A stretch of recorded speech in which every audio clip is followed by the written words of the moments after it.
Good morning बच्चे लोग। तो आज हम वेक्टर का तीसरा लेक्चर लेके आए हैं, थर्ड लेक्चर। ठीक है, दो लेक्चर हमने डिस्कस कर लिया था जिसमें हमने डिस्कस किया था कुछ उसके basic concept and triangle law के बारे में। ठीक है, आज हम डिस्कस करेंगे पैरेललोग्राम लॉ, पॉलीगॉन लॉ और उसके क्वेश्चंस यदि पॉसिबल होगा तो आज के घंटे के लेक्चर में। ठीक है, तो स्टार्ट करते हैं आज का लेक्चर। टॉपिक का नेम है आपका पैरेललोग्राम लॉ।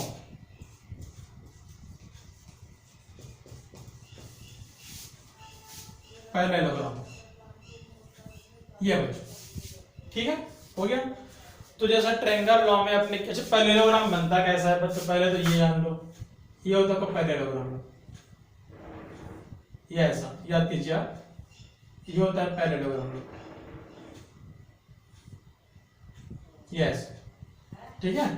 और ये कहलाता है उसका रिजल्टेंट, डायगोनल, इसको डायगोनल बोलते हो आप, डायगोनल। इसको साइड बोलते हो, साइड ए साइड बी ऐसा बोलते हो आप, ठीक है। चलिए, तो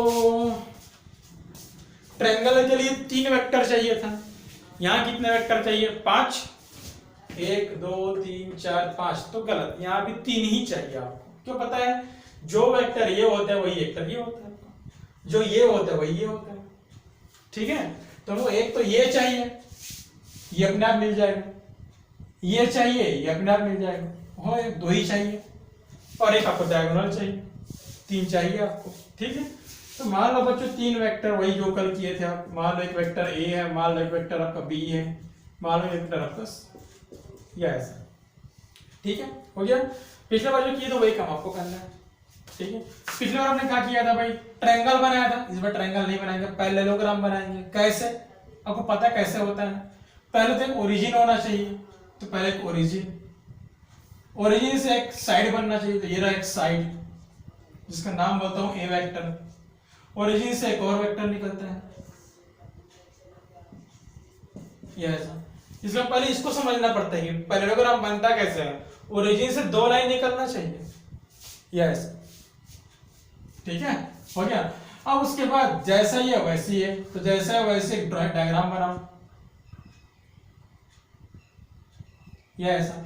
अब जैसा ही है वैसा ही, ये ऐसा, ठीक है। ये कहलाएगा इसका डायगोनल,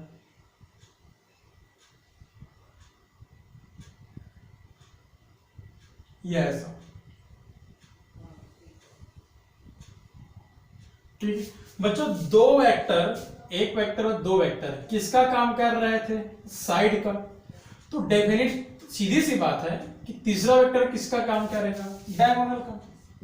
अब कोई नया वेक्टर तो लाएंगे नहीं, जो वेक्टर उसी को रखेंगे हम लोग, ठीक है। और ये सब आपको डिसाइड करना है, कोई जरूरी नहीं है कि यही आपका ए हो। इसको सी मान लो, इसको बी मान लो, तो ये ए कहलाएगा, ठीक है। इसको सी मान लो, इसको ए मान लो, तो ये बी कहलाएगा, वो आपकी मर्जी है, ठीक है। बस ये 3 वेक्टर यहाँ पे दिखना चाहिए, यस, ठीक है बच्चों, हो गया। तो मैंने क्या किया? मैंने 3 वेक्टर में से 2 वेक्टर को अरेंज किया। कैसे अरेंज किया? पैरेललोग्राम के 2 साइड ऐसे मैंने अरेंज किया बच्चों। पैरेललोग्राम के 2 साइड में मैंने अरेंज कर दिया 2 वेक्टर को। तो तीसरा वेक्टर किसका काम करेगा? उस पैरेललोग्राम के डायगोनल। यदि 2 वेक्टर पैरेललोग्राम के साइड को दिखाता है, यदि 2 वेक्टर पैरेललोग्राम के साइड को दिखाता है, तो तीसरा वेक्टर उसी पैरेललोग्राम के किसको दिखाएगा? डायगोनल को दिखाएगा, ठीक है। और यही डायगोनल किसके इक्वल होगा? तुम देखो, ये बी तो ये भी बी होगा, ये ए तो ये भी ए होगा, और ये सी, ठीक है। चलिए बच्चों, ये आपका ओ है, ये पी है, ये क्यू है, ठीक है। चलिए, तो ट्रायंगल ओ पी क्यू, ठीक है। ध्यान से देखो भाई, इसको बना रहा हूं मैं, ये कुछ ऐसा, ये कुछ ऐसा, और ये वेक्टर सी, ये वेक्टर बी, और ये वेक्टर ए, ठीक है। Vector a, vector b, vector a, vector b, और ये वेक्टर सी, या ऐसा। तो हमको पता है भाई सी इक्वल टू कितना हो जाएगा फ्रॉम ट्रायंगल लॉ, ये ऐसा। मतलब इसका डायगोनल जो होगा वही क्या रिप्रेजेंट करेगा, वही इन दोनों के रिजल्टेंट को रिप्रेजेंट करेगा। ए प्लस बी को हम लोग क्या बोलते हैं भाई, ए प्लस बी को हम लोग रिजल्टेंट बोलते हैं। ये तो क्लास का स्टार्टिंग था आपका, यहां भी किसी भी चीज को ऐड करना क्या कहलाता है, रिजल्टेंट कहलाता है। ठीक है, हो गया।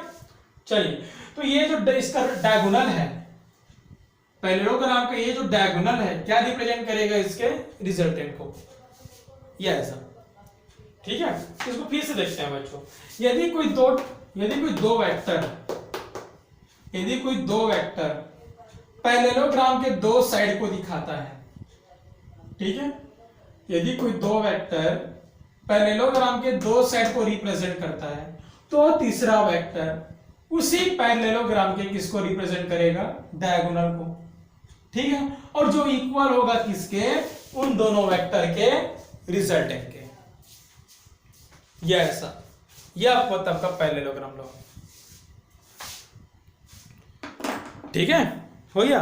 इसको लिखेंगे बच्चों, कैसे लिखेंगे तो देखिए, डायग्राम तो बनाना ही पड़ेगा आपको। ठीक, कहां पे लिखेंगे, इसको मैं यहां पे लिखता हूं। ठीक, यहां पे ना लिख के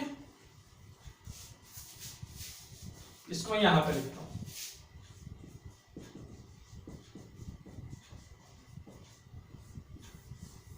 यस, ठीक है, हो गया। तो चलिए बच्चों, इफ टू वेक्टर जिनके पास क्या है, मैग्नीट्यूड एंड डायरेक्शन, जिसके पास क्या है, मैग्नीट्यूड है और डायरेक्शन है, represent two sides, two side मत लिखो, टू एडजेसेंट साइड लिखो, two adjacent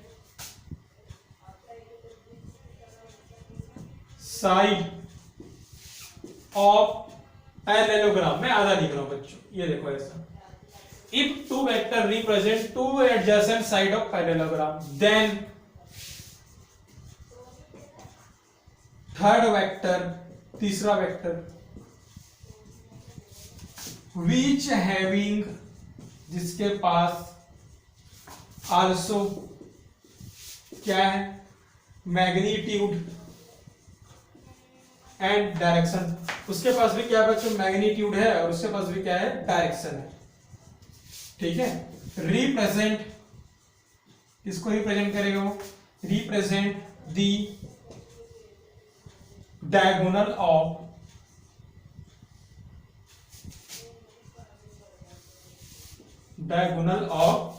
parallelogram as well as, तीसरा वेक्टर क्या रिप्रेजेंट करेगा, diagonal of parallelogram as well as resultant of two vector. ठीक है, if two vector which having, या लिखना हैविंग, जिसके पास क्या है, मैग्नीट्यूड भी है, डायरेक्शन भी है, रिप्रेजेंट, किसको रिप्रेजेंट कर रहा है, two adjacent side of parallelogram, then third vector which having also magnitude and direction, represent किसका, diagonal of the parallelogram as well as resultant of the two vector. ये होता है बच्चों, लिखिए यहां।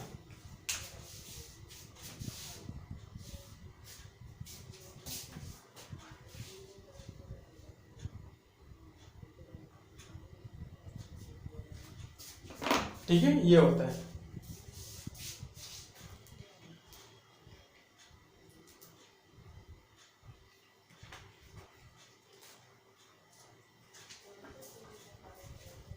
ठीक है, चलिए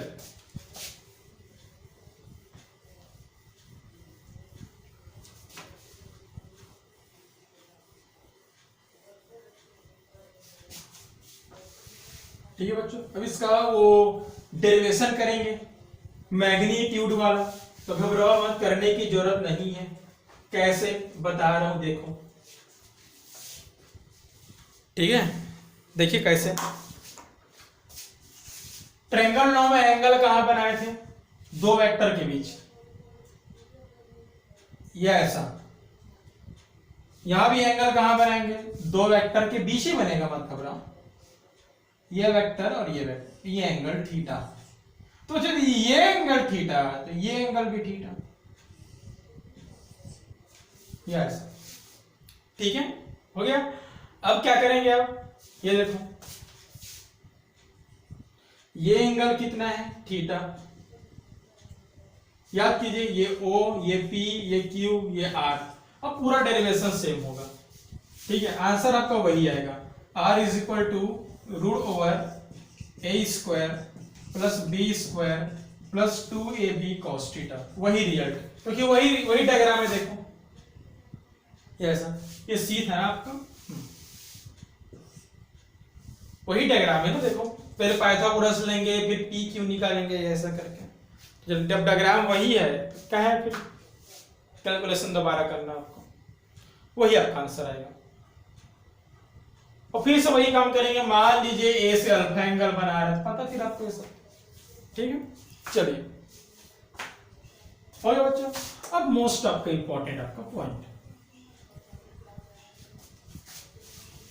जो दोनों में कॉमन है, ट्रायंगल लॉ में भी और पैरेललोग्राम लॉ में भी, खैर दोनों का रिजल्ट तो सेम है, तो घबराने की जरूरत नहीं है, दोनों का रिजल्ट आपका सेम है, ठीक है। तो देखिए बच्चों क्या बोल रहा हूं बेसिकली, ट्रायंगल लॉ का डायग्राम कैसा बनाया था आपने, ये था आपका ट्रायंगल लॉ का डायग्राम, ये ए था, ये बी था, ये आपका सी था, तो सी इक्वल टू क्या था बच्चों, ए प्लस बी, तो सी को मैं क्या लिखूंगा बच्चों, c minus a plus b equal to 0, ये सर, मतलब मैं लिखूंगा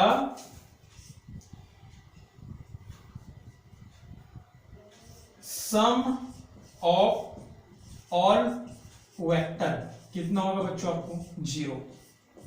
तुम तो बोलोगे सर सम नहीं, हम माइनस किए हैं, नहीं माइनस नहीं किए हैं, बस हम सम ही किए हैं, ये माइनस क्या दिखा रहा है, ये माइनस ये दिखा रहा है, ठीक है। तो इसको कैसे लिखेंगे हम लोग, देखिए इसको ऐसे लिखते हैं, यहां पर सी वेक्टर प्लस प्लस, ठीक है, माइनस ए प्लस बी, अब तो ठीक है ना,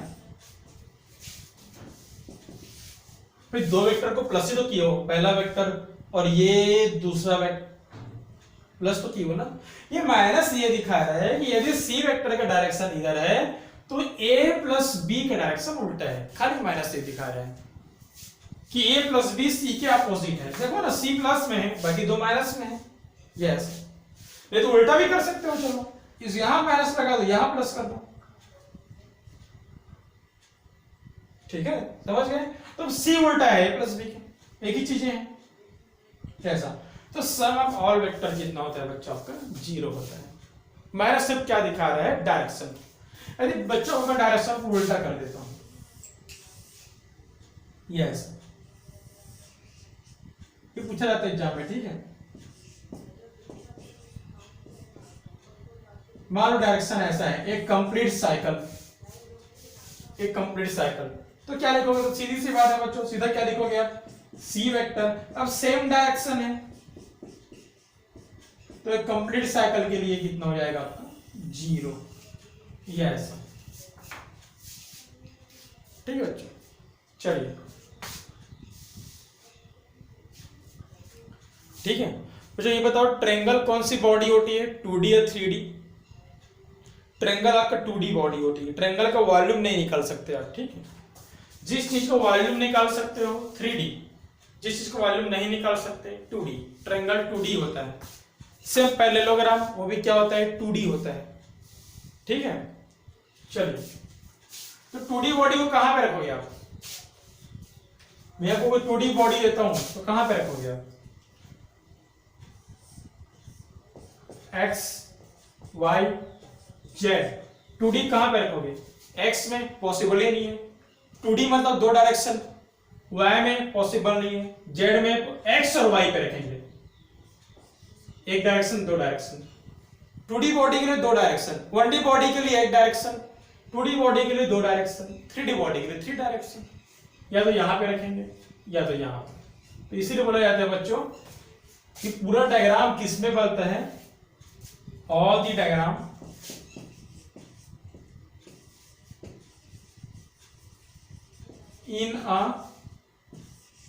इन अ दोनों एक्सिस को मिला दो, एक एक्सिस दो एक्सिस, तो दो एक्सिस मिलके क्या देते हैं, प्लेन। याद रखें, ठीक है। जितने भी डायग्राम है किसमें होते हैं, प्लेन पे। मतलब जितने भी वेक्टर है किसमें होंगे, प्लेन पे होंगे। अब कौन से प्लेन पे भाई, भाई तीन प्लेन हैं, तो या तो इस प्लेन पे होंगे, या तो इस प्लेन पे, या तो इस प्लेन पे। ऐसा नहीं कि तीनों प्लेन पे बना दो, 3D नहीं बनाना है, 2D बनाना है बस। दो एक्सिस होना चाहिए बस, दो एक्सिस। 2D मतलब दो डायरेक्शन होना चाहिए, और दो डायरेक्शन मिलके क्या देते हैं, प्लेन देते हैं, ठीक है। तो जितने भी ये डायग्राम है, चाहे ट्रायंगल हो चाहे पैरेललोग्राम हो, यही तो पैरेललोग्राम तो यही है। अरे ऐसा डायग्राम, यही तो पैरेललोग्राम है आपका, डायग्राम तो वही है ना, ये ऐसा। तो इससे पूछा जाता है बच्चों, ठीक है। एक कंप्लीट साइकिल के लिए, ठीक है, वेक्टर सम कितना होता है, 0। सब के सब किस में है, एक ही प्लेन पर। ऐसे नहीं कि कंप्लीट साइकिल के लिए, अपोजिट के लिए भी कितना होता है आपका, 0 होता है, ठीक है। मोस्ट आपका इंपॉर्टेंट है आपका सिंगल प्लेन। और सिंगल प्लेन आपको तभी बचाएगा जब आपको याद होगा कि हाँ भाई ट्रायंगल का हम वॉल्यूम नहीं निकाल सकते, वो 2D बॉडी है। 2D मतलब दो डायरेक्शन, 3D मतलब तीन डायरेक्शन। तो दो डायरेक्शन को कहां कहां रखेंगे, या तो एक्स में दो डायरेक्शन है, दो डायरेक्शन, या तो एक्स वाई में, एक्स वाई में दो आना चाहिए, दो, या तो एक्स वाई पे, वो तो प्लेन बन गया भाई, क्योंकि दो एक्सिस क्या बनाते हैं, प्लेन बनाते हैं। या तो एक्स जेड पे, वो भी प्लेन कहलाएगा, या तो जेड वाई पे, वो भी क्या कहलाएगा, प्लेन। जहां भी आप दो एक्सिस को काउंट करोगे वो प्लेन कहलाएगा वो, ठीक है, याद रखना। चलिए बढ़ते हैं आगे। तो ऑल दी वेक्टर कितना होता है आपका, सम। मिनिमम कितना वेक्टर चाहिए बच्चों, देख लीजिए कितना है, 3 तो है मिनिमम, एक है सी, एक है ए, एक है आपका बी, ठीक है। तो मिनिमम 3 वेक्टर रिक्वायर दोनों के लिए, ट्रायंगल के लिए भी है, पैरेललोग्राम के लिए भी, ट्रायंगल के लिए भी और पैरेललोग्राम के लिए भी, या ऐसा दोनों। ट्रायंगल लॉ का यूज कहां पे करेंगे बच्चों, मैंने आपको बताया था। ट्रायंगल लॉ का एक्चुअल डायग्राम ये होता है, ये होता है आपका रिजल्टेंट,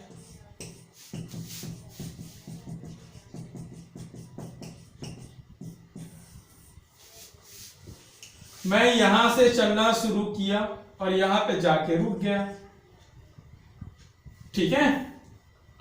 यहां से चलना शुरू किया और यहां पे जाके रुक गया, ये ऐसा। तो डिस्टेंस बिटवीन टू शॉर्टेस्ट क्या कहलाता है आपका, डिस्प्लेसमेंट। ट्रायंगल लॉ में यूज करेंगे, पैरेललोग्राम में क्या यूज करेंगे,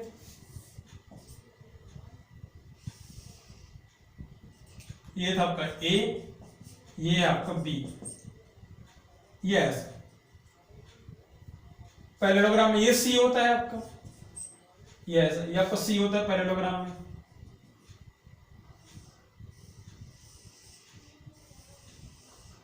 ये ऐसा, ठीक है। तो सी, इसको क्या बोलेंगे, इसका पैरेललोग्राम यहां पे लिखिए,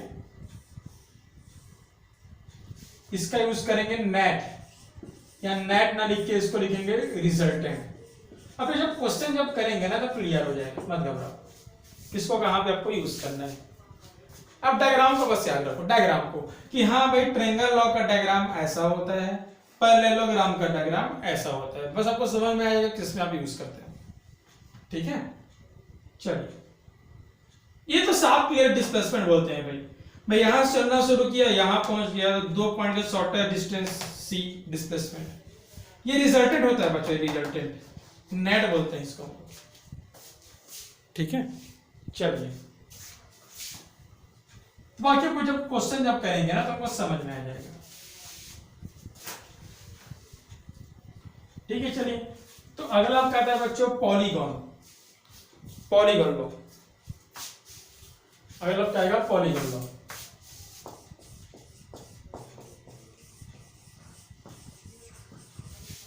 पॉलीगॉन लॉ बहुत सारे, कितने भी हो सकते हैं, 4 से ज्यादा होगा, बस 4 तक तो पढ़ लिए ना, 5 6 7 8 बहुत सारे, ठीक है।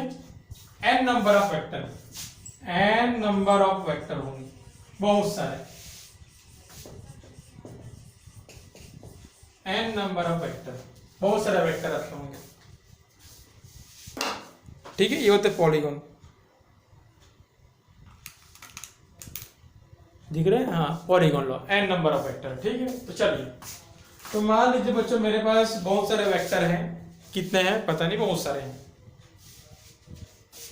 कैसा, हमारे पास बहुत सारे वेक्टर हैं, 1 वेक्टर, 2 वेक्टर, 3 वेक्टर, 4 5 6, ऐसे बहुत सारे वेक्टर, कितने वेक्टर है, n वेक्टर, ठीक है। तो चलिए बच्चों, ठीक है, हो गया। इस n वेक्टर में, अब जैसे बच्चों को पता है, क्या पता है, 3 वेक्टर में आपने कितने को उठाया था, 2 को उठाया था, तीसरे को आखिरी में लिया था, याद आ गया, ट्रायंगल लॉ, पैरेललोग्राम याद कीजिए, 3 वेक्टर में आप 2 को उठाते हो, तीसरे को बाद में लेते हो। वैसे यदि हमारे पास 7 वेक्टर है तो 6 को पहले उठाएंगे, 5 वेक्टर है तो 4 को उठाएंगे, 10 वेक्टर है तो पहले 9 को उठाएंगे, तो n वेक्टर तो पहले n-1 को उठाएंगे, और n-1 को वैसे ही अरेंज करेंगे जैसे हम करते हैं, 1 फिर 2 फिर 3, ये ऐसा 4 लगातार, ये ऐसा, ठीक है बच्चों। इसका नाम लिखो a वेक्टर, जैसा हमने ट्रायंगल को अरेंज किया था ऐसे याद कीजिए, लगातार कंटिन्यूअस, ठीक है। ये ओपन लूप है बच्चों, ये भी क्लोज नहीं है, ये ओपन है, ये ओपन स्ट्रक्चर है, ये क्लोज नहीं है, ये ऐसा, ठीक है। यदि कितने वेक्टर है बच्चों, कितने ये n-1 है ना, एक कम लेते हैं हम लोग। यदि n-1 वेक्टर किसको रिप्रेजेंट कर रहा है, ओपन स्ट्रक्चर को, ठीक है, तो उसका आखिरी वेक्टर, लास्ट वेक्टर, ये ऐसा, ये ऐसा, ठीक है। किसको अभी किसको रिप्रेजेंट करेगा, ये क्लोज स्ट्रक्चर को, ये ऐसा। इसका नाम क्या है बच्चों, इसका नाम f मान लो, ये ऐसा, ठीक है। ये वेक्टर a, ये वेक्टर b, ये vector c, vector d, vector e, vector f, ये ऐसा। हमको पता है बच्चों, क्या पता है, जो अपोजिट है उसको हम एक साथ लिखते हैं, तो अपोजिट में क्या क्या बच्चों, a vector plus b vector plus c vector plus d vector plus e vector, तो किसके इक्वल होता है, ये अकेले के, ये होता है पॉलीगॉन लॉ। जितने भी वेक्टर है सबको आप ऐड कर दो, ऐसा। ट्रायंगल लॉ बोलेगा तो सबको गायब कर देना, खाली 2 को लिखना बस,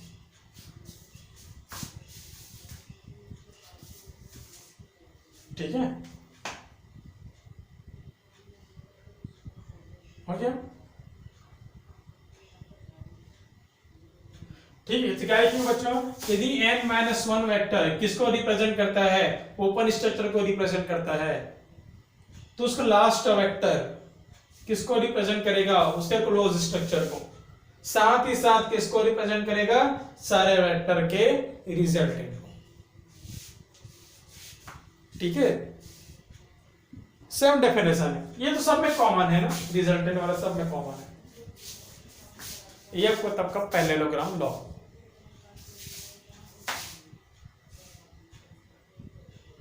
ठीक है। डायग्राम बनाइए वैसे, पॉलीगॉन लॉ, ठीक है, नॉट पैरेललोग्राम, पॉलीगॉन। अब बच्चों इसको प्रूफ भी कर सकते हो, ऐसा होता है, फिर प्रूफ भी करूंगा मैं, तो मुझे यहां पे लिखने दो पहले, घबराओ, इसको प्रूफ भी करूंगा मैं, ठीक है। If n-1 vector represent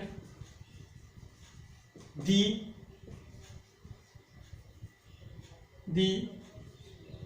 open structure,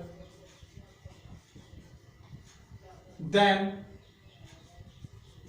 जो लास्ट वेक्टर है रिप्रेजेंट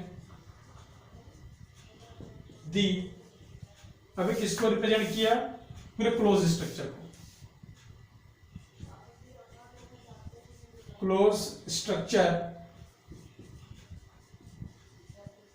as well as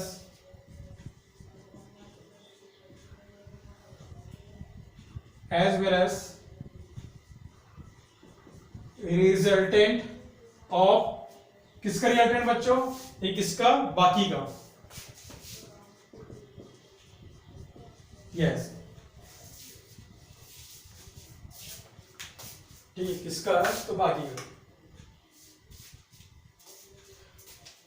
अब इसको प्रूव भी करते हैं बच्चों, देखो कैसे, क्या प्रूव करने की जरूरत नहीं, आपको पता है। देखिए कैसे, पहले मैं इन दोनों को ज्वाइन कर रहा हूं, यस इसको बोल रहा हूं मैं, ये ए है, बी, इसको बोल दो सी, सी तो है ना, इसको R1 बोल दो, R1।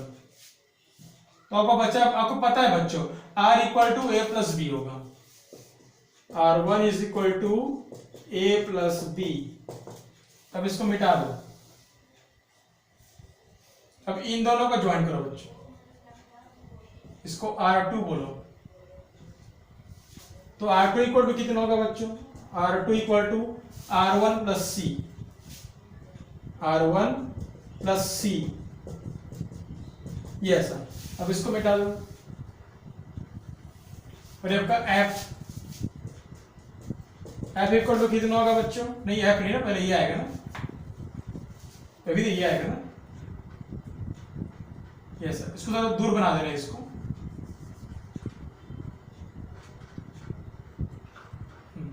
तो ऐसा बना देना, ठीक है, इसको F दिखा देना। हाँ चलिए, तो पहले तो E को ज्वाइन करेंगे ना, R3, तो R3 कितना होगा, R2 प्लस D,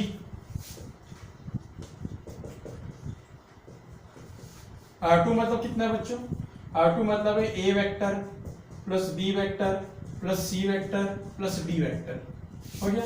अब इसको मिटा दो,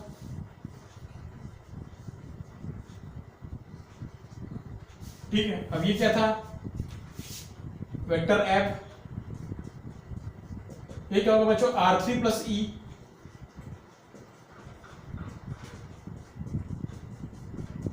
यस। तो ऐसा प्रूफ इसको कर सकते हो, ठीक है।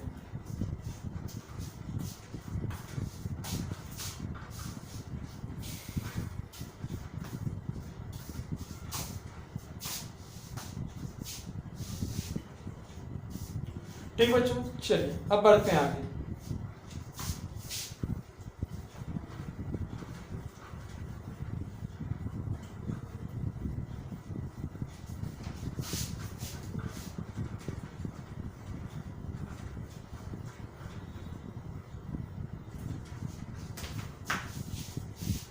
ठीक है, तो बच्चों ठीक है, यहीं तक था बेसिकली आपका, इसका आपको जो थ्योरी था, ठीक है। अब बारी आती है इसके क्वेश्चंस की, तो इसे क्वेश्चन सब बारी बारी करेंगे बच्चों, ठीक है। पहले मैं ट्रायंगल लॉ से कराऊंगा, फिर पैरेललोग्राम लॉ से, फिर पॉलीगन से, ठीक है।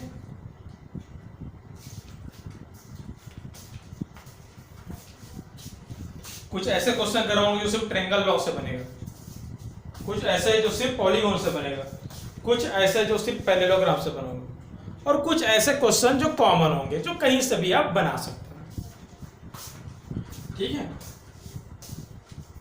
चलिए, तो पहले मैं स्टार्ट कहां से करूंगा, मैं कुछ ऐसे जो कहीं से भी बना सकते हो आप, कहीं से मीन्स बेसिकली आपको बनेगा, बेसिकली आपका बनेगा ट्रायंगल एंड पैरेलल दोनों से बनेगा। पहले मैं इस पर ध्यान दे रहा हूं, जो ट्रायंगल और पैरेलल दोनों से बनेगा, ठीक है। मतलब वहां पे आप कुछ भी लगा सकते हो, फिर बाद में इंडिविजुअल पे ध्यान देंगे, ठीक है।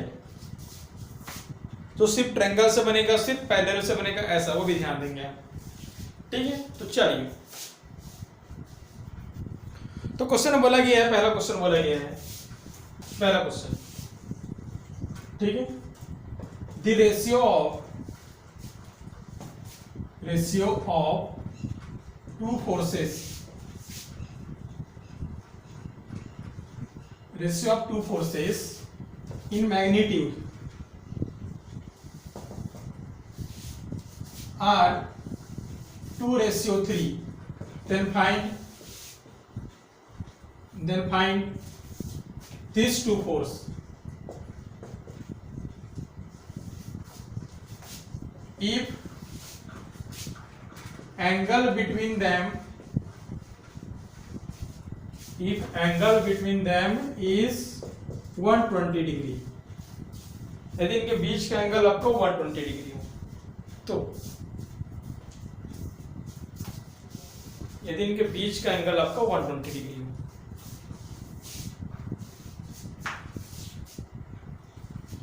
ठीक है बच्चों। चलिए, तो एक वेक्टर में डायग्राम की जरूरत नहीं है आपको, ठीक है।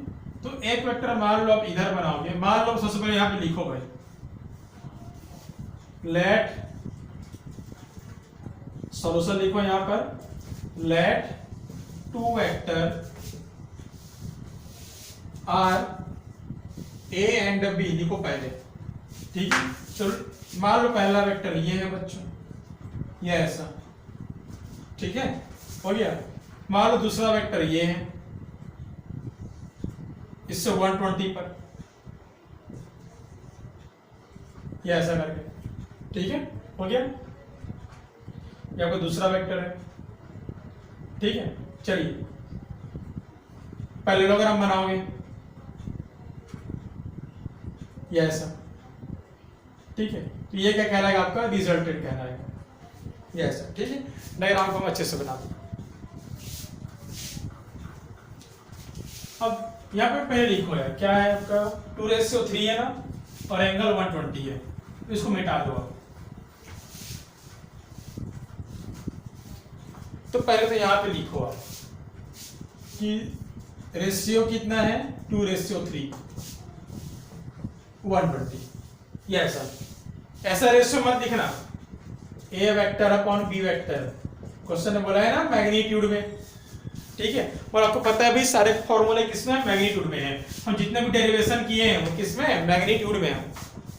तो चलिए 120 बोला है बच्चों, ठीक है। तो मान लो ये एक वेक्टर है, और मान लो ये एक वेक्टर है भाई, ये ऐसा, ठीक है। ये पैरेलल लाइन, और ये पैरेलल लाइन, ये ऐसा, ठीक है बच्चों। इसको मान लो ए, इसको मान लो बी, ठीक है बच्चों। बड़ा कौन होगा, बी बड़ा होगा ना, देखो 2/3 बी बड़ा होगा, तो बी को बड़ा दिखा देना, ठीक है, जरूरत नहीं होगा। तो ये होगा बच्चों आपका रिजल्टेंट सी। एंगल कितना है 120। क्या डायग्राम को ऐसे ही बनाएंगे, तो नहीं, ये पहला वेक्टर ये ऐसा, ये बना सकते हो, ये वेक्टर ए, ये वेक्टर बी, ये रहा उनके बीच का एंगल 120। ये कौन सा लॉ है, पैरेललोग्राम, वो कौन सा लॉ है, ट्रायंगल। अरे फॉर्मूला तो एक ही है, ठीक है। ये क्या कहलाता है आपका, रिजल्टेंट। इसके लिए ये रिजल्टेंट कहलाता है बच्चों, ठीक है। तो ये इसका कोई भी लॉ लगा सकते हो, डायग्राम बनाना जरूरी नहीं है, ठीक है। चलिए फॉर्मूला आपको पता है बच्चों, फॉर्मूला क्या आपके पास, ठीक है, R इक्वल टू, अच्छा बच्चों हाँ क्वेश्चन कंप्लीट लिखो, फिर से क्वेश्चन बोल रहा हूँ, ठीक है, मैं भूल गया था, फिर से बोल रहा हूँ। रेशियो ऑफ टू वेक्टर आपको दिया है 2/3, और एंगल कितना आपके पास 120। If resultant is equal to कितना आपके पास 12 न्यूटन, ये क्वेश्चन पे लिया है। देन फाइंड ए और बी, ये बोला है। इफ रिजल्टेंट 12 न्यूटन है, then find a and b, ठीक है। बढ़ते आगे, आर स्क्वायर इक्वल टू कितना हो जाएगा, a square plus b square plus 2ab cos theta, ये ऐसा, ठीक। चाहे इसके लिए हो चाहे उसके लिए हो, दोनों के लिए सेम फॉर्मूला है, तो घबराने की जरूरत है नहीं हमको। आर स्क्वायर कितना होगा बच्चों, 12 का स्क्वायर, ठीक है। और किसी एक फॉर्म पे लिखो पहले, तो किसी भी एक फॉर्म पे, तो ये ए को लिखूंगा 2/3b square square 4/3b square, cos कितना है 120, यस, ठीक है। तो 12 का square 144, 4/9b square b square 4/3 b square cos 20 minus 1/2 cancel हो जाएगा बच्चों। तो कितना होगा, ये कितना होगा 4/9 प्लस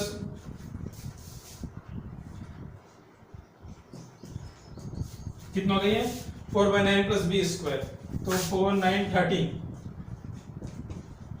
ये ऐसा, ठीक है। और ये 2 2 जब 4 ये ऐसा, ठीक है। तो कितना हो जाएगा 144 एलसीएम लेंगे कितना 3 तो 6 ये ऐसा, तो 144 इंटू 9/7 बी स्क्वायर यस, ठीक है। यहां से को बी पता चल जाएगा।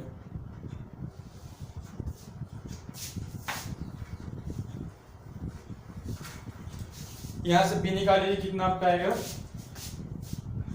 √144 √9 √7 ये बी आपका।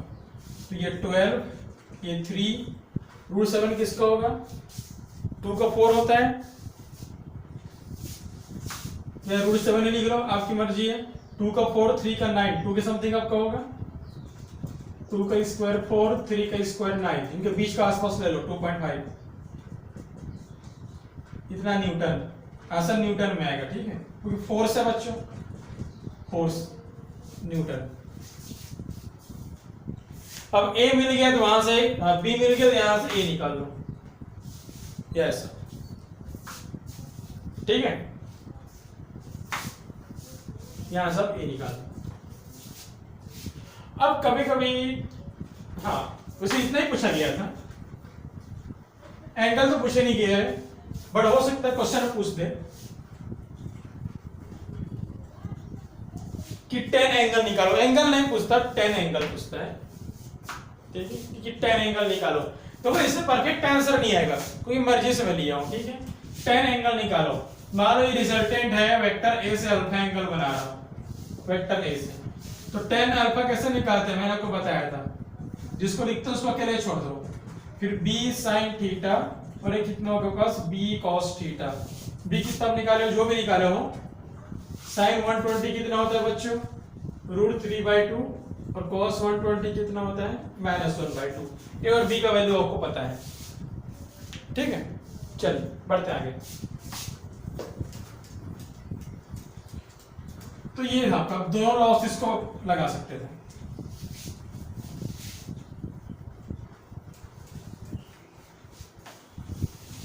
ठीक है। अगला क्वेश्चन क्या बोला बच्चों, अगला क्वेश्चन आपको बोला है the sum of two forces are 18 and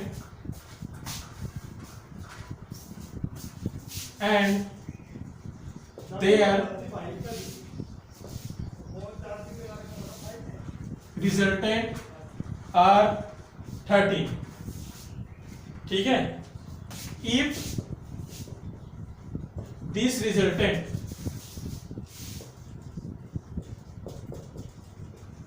are making angle of 90 with smaller force, then find these two force। आपको ये टू फोर्स आपको निकालना है, कितना होगा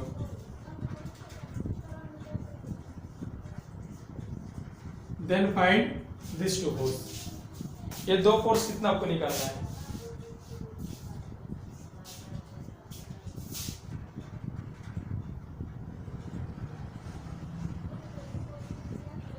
then find these two force, ठीक है।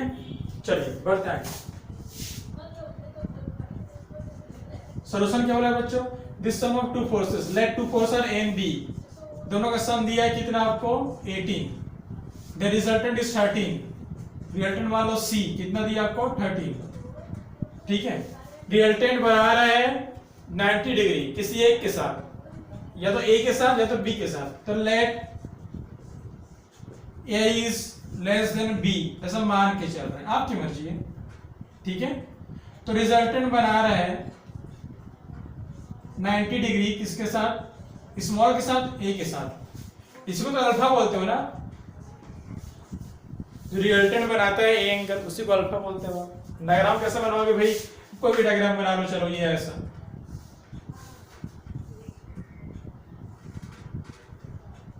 तो ये आपका रिजल्टेंट होता है, ठीक है। और ये आपका एंगल होता है आपका अल्फा, ठीक है। चलिए वही तो बोला है आपका, रिजल्टेंट एंगल बना रहा है स्मॉल के साथ, मैंने ए को स्मॉल मान लिया, बाकी आपकी मर्जी है, जरूरी नहीं ए को स्मॉल बनाना, ठीक है। तो tan अल्फा का फॉर्मूला क्या होता है बच्चों, जहां एंगल बनता है केरे छोड़ दो,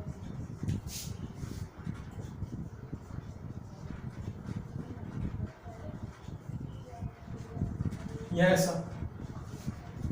tan 90 कितना होता है, इनफाइनाइट, इनफाइनाइट को क्या लिखते हैं 1/0, तो b sin theta a plus b cos theta, ये ऐसा, ठीक है। b sin theta a plus b cos theta, cross transfer करेंगे आप, इसको यहां इसको यहां, ये ऐसा, तो a plus b cos theta is equal to 0, ठीक है।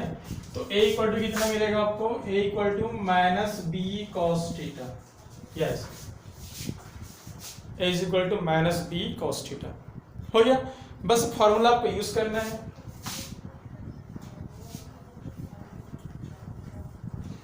चलिए, तो बस फॉर्मूला हमको यूज करना है।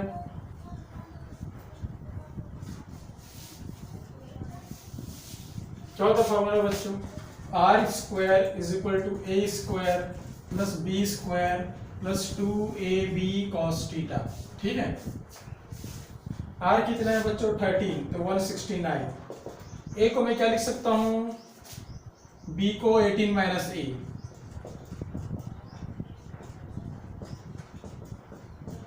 2 बी cos थीटा माइनस ए, या ऐसा, ठीक है। तो 169 कितना हो जाएगा, a square, A minus B का होल स्क्वायर, तो ए का स्क्वायर, हाँ ठीक है, प्लस बी का स्क्वायर माइनस 2ab, ये कितना हो जाएगा माइनस 2a का स्क्वायर, तो कैंसिल हो जाएगा, ए स्क्वायर कैंसिल,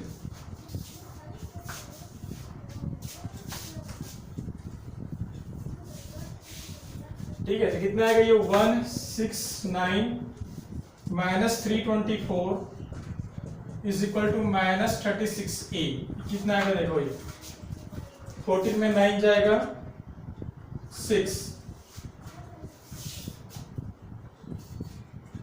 देन 14 में 9 जाएगा 6, देन कितना होगा 12 में 7 जाएगा 5, 3 2 जाएगा 156 माइनस 36a माइनस के साथ, एक बार चेक कर लीजिएगा, प्लस माइनस जो भी होगा,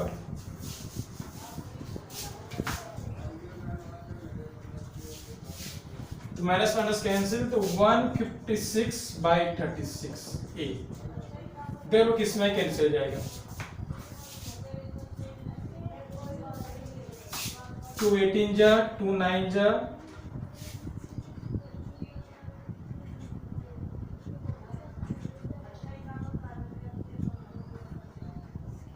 2 9 जा, एंड कितना आएगा ये,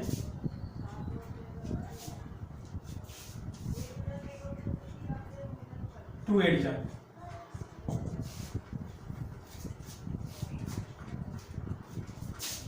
9 8 जा 72, कैरी 6, 9 4 जा 56,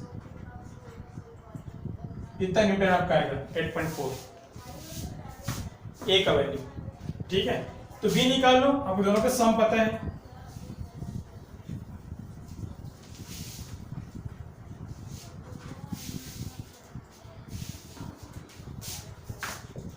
ए प्लस बी इक्वल टू कितना है बच्चों, पता है आपको 18 है, तो b इक्वल टू कितना होगा 18 माइनस 8.4, तो b इक्वल टू कितना हो जाएगा चेक कर लीजिए आप, 10 में 4 जाएगा 6, ऐसा 9.6 न्यूटन, ये आपको निकालना था। ए और बी का वैल्यू आपको निकालना था। ठीक है, आगे बढ़ते हैं।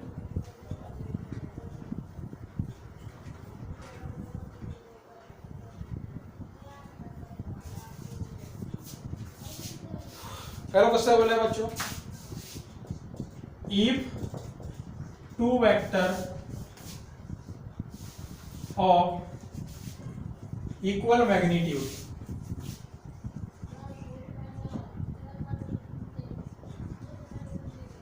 एंड, ठीक है, एंड विच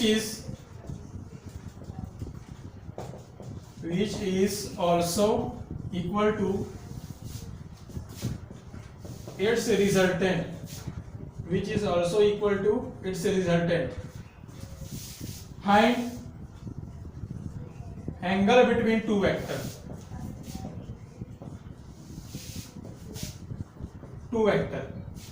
या ऐसा डायग्राम की जरूरत है नहीं, बाकी बना सकते हो, ऐसा डायग्राम बनेगा, वेक्टर ए वेक्टर बी, ये इसका रिजल्टेंट सी। क्वेश्चन बोला तीनों इक्वल है, तीनों का मैग्नीट्यूड इक्वल है, दो वेक्टर के बीच का एंगल हमको निकालना है थीटा। ठीक है, तो क्या हो जाएगा बच्चों, c square is equal to a square plus b square plus 2ab cos theta, सबका सब इक्वल है, किसी एक फॉर्म पे रखो आप, प्लस सी स्क्वायर cos थीटा, सब में सी स्क्वायर कैंसिल, यहाँ 1 आएगा, 1 1 2 हो जाएगा, 2 cos theta, -1/2 is equal to cos theta, cos इसका मान -1/2 होता है, तो 120 का, यस, cos इसकी वैल्यू -1/2 तो 120 का। ठीक है, आगे बढ़ते हैं, अगला क्वेश्चन क्या है इसका,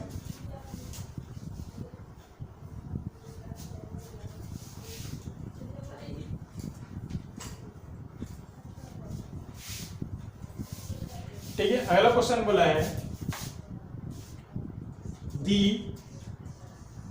greatest and least value of two forces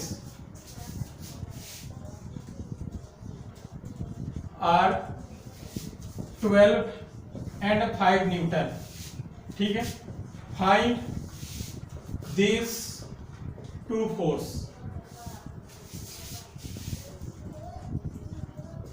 आगे, ठीक है, if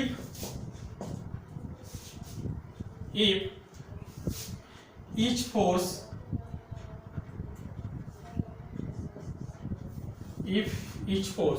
ठीक है R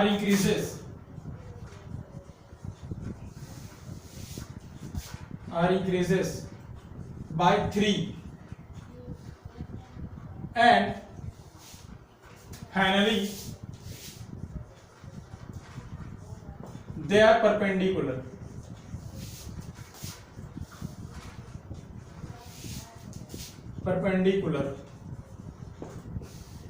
find new resultant।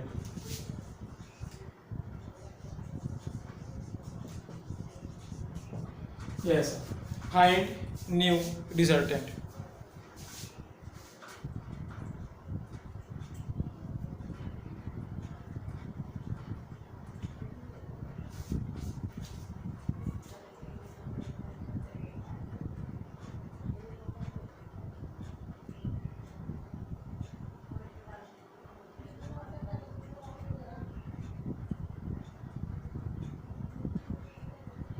Greatest and least value of two forces are 12 and 5 Newton।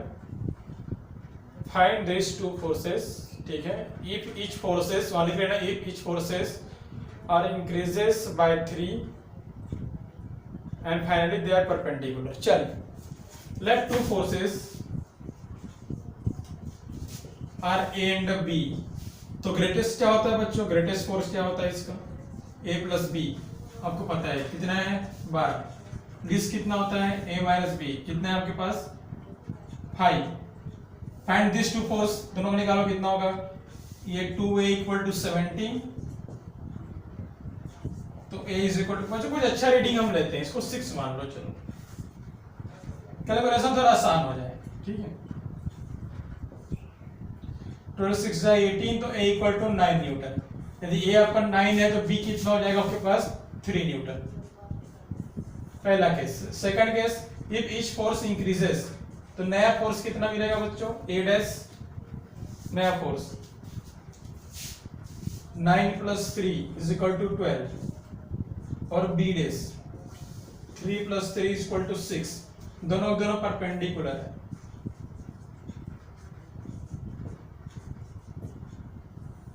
ये ऐसा दोनों के परपेंडिकुलर है,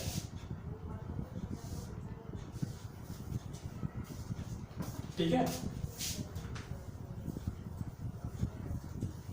तो नया रिजल्टेंट आपको निकालना है, तो क्या होगा नया रिजल्टेंट, क्या होता है फॉर्मूला, a डैश का स्क्वायर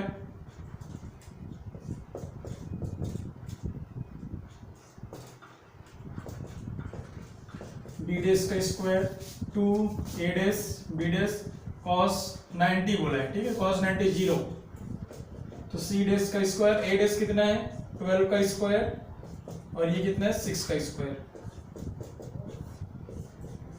144 प्लस 36 कितना आएगा देख लो,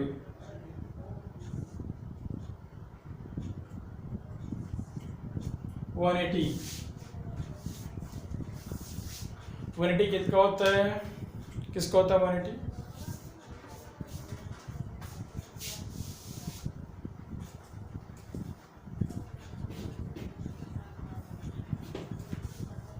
ठीक है, ये था आपका क्वेश्चन,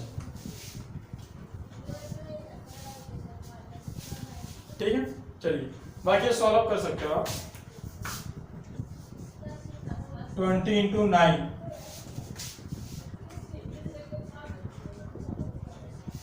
यस, ठीक है, 9 को बाहर निकालेंगे तो 3, 4 को बाहर निकालेंगे 2, 2 रूट 5 कितनी होती है 2.1, इतना न्यूटन आपका आएगा, ठीक है। एक बार चेक कर लीजिए जो भी आपका आंसर हो, 3 2 6 इंटू 2.1 12.6, आपका आंसर आपको होगा आपका 12.6, ठीक है, आंसर आपको होगा आपका 12.6।